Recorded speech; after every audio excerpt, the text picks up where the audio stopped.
You'd never know it from the street, but suburban living at this Webster Groves home ends in the backyard. The goats belong to Merryl Winstein. At first people were leery because there's just a concept that in a town it's not a place where you have farm animals. But that concept is not what the laws say at all. In fact, ordinances that have been on the books in several St. Louis area communities for decades allow ownership of certain livestock.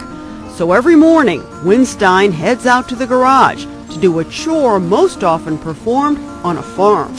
Who's first? So I always milk them into one bowl and then pour it into the pot with the ice, because that way if they kick the bowl over, at least you didn't lose all your milk. So what's the attraction for someone like Merryl Winstein, who grew up in St. Louis City and Olivet?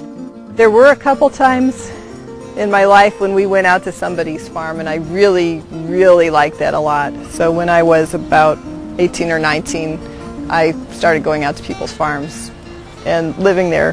What I originally liked about farms is I like being out in the country. It's quiet. There are so many different kinds of birds and plants, and I know a lot about different plants and what you use them for. And but we live here in the city anyway. We never did move out farther away.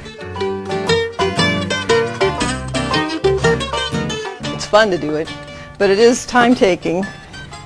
You can get a type of food this way, though, that you can't get at any store. And you can't buy raw milk at a store. Here's Coco. Hi, Coco. If you have the hay feeder design where they stand up and hang their head over into it, then they don't pull hay out so much. They don't actually eat tin cans. You can't feed them tin cans and get milk out. Tin cans lack protein and nutrients. But people usually ask me that. Well, but they do. They grew up watching cartoons That's right. of goat eating a tin can. What they're really doing with the can, though, is they're nibbling the label, and they're smelling and nibbling what could have been inside of it. Just like they're nibbling your pants. They'll bite your pants too, but they're not going to actually digest it. I'm not even lunch if they do kids. Take a bite out of it. It's the balkers. They always say the same word, balk. Winstein also owns a small flock of chickens, so her family has a constant supply of eggs as well as goat's milk. So we give them all the stuff from our kitchen that we didn't want to eat. They will eat anything. And then they have chicken food, which is commercial chicken food. It's ground up corn and soybeans and different minerals and vitamins and things like that. And we always pick some grass and stuff to give them. And we let them go outside in the late afternoon sometimes. That's called letting them free range. So they will eat grass and bugs, and that keeps them the healthiest. We have like 3 spots where the chickens lay their eggs, and so one of them is in this box right here, and like we've got one of them today. And they can also lay their eggs in these 2 boxes, and there's a few in here. And this is really a nice setup for them, but you don't have to have something that's tall like this that you can walk into. You could have a chicken house with, let's say you just had a few chickens. It could be low to the ground where you lift up a lid, and you could just have 4 or 5 of them in a little bitty house about the size of a dog house, so a person could easily have it in a small yard.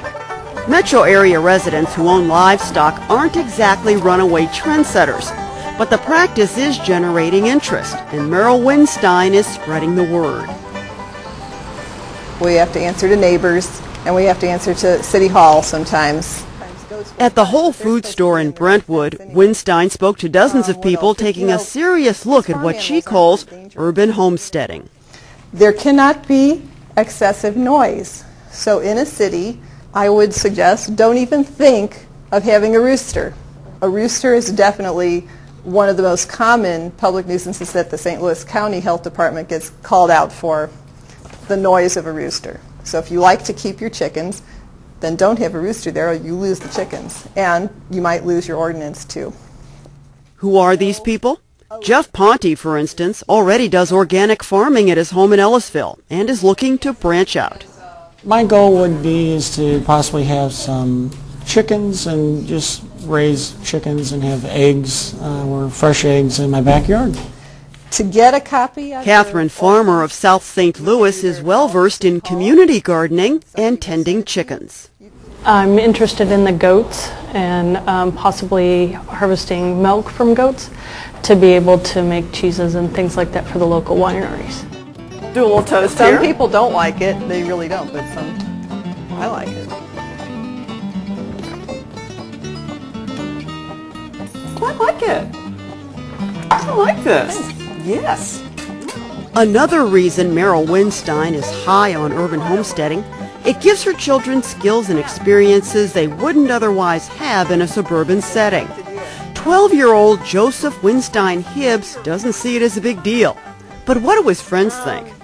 Well, usually when I first meet new friends, they always say, "Do you live on a farm or something?" And I say, "No, we just live in a regular house." And they usually think it's pretty weird, but they like the goats a lot, usually. I've always wanted to have a life kind of like this, and it is like this now.